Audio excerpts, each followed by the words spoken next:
আজ আমরা এসে গেছি শান্তিনিকেতনের একটা ভীষণ সুন্দর বাড়িতে।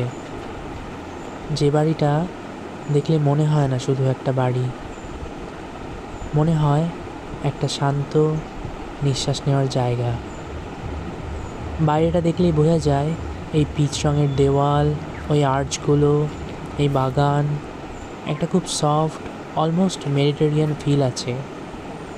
আর চারপাশটা দেখুন, পুরোটাই সবুজে ঘেরা। সকালবেলা এখানে কেমন লাগে জানেন?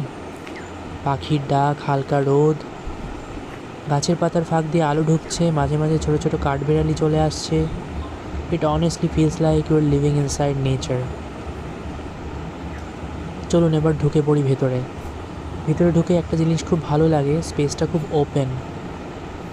এন্ট্রেন্সে ঢুকতেই একটা দোলনা চেয়ার চোখে পড়ে। খুব সিম্পল ডিটেল, কিন্তু পুরো ভাইবটা সেট করে দেয়।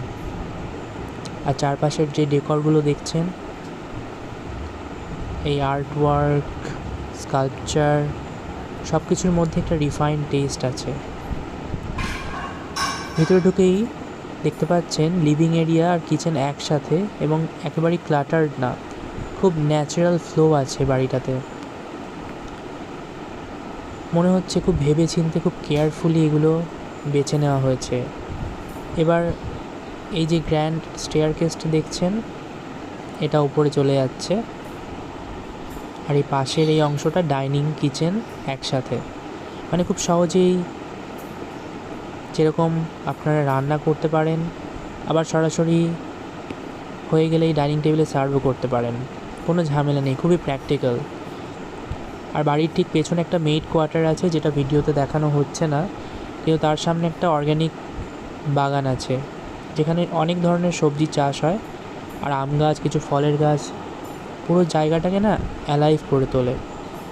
এবার এই যে সিঁড়িটা দেখতে পাচ্ছেন, চোখ চলে যাচ্ছে, এর ডিজাইনটাও খুব ইন্টারেস্টিং।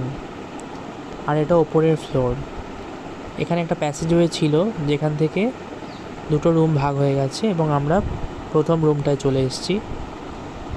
এই বারান্দাটা দেখুন, এই ব্যালকনি, সামনে যতদূর দেখা যায় খালি সবুজ আর সবুজ। ভিউটা জাস্ট দুর্দান্ত। আর যেহেতু ইস্ট ফেসিং, সকালে ঘুম থেকে উঠেই সানলাইট পড়বে। সত্যি অনেস্টলি এটা একটা লাক্সারি। এই বাড়িটা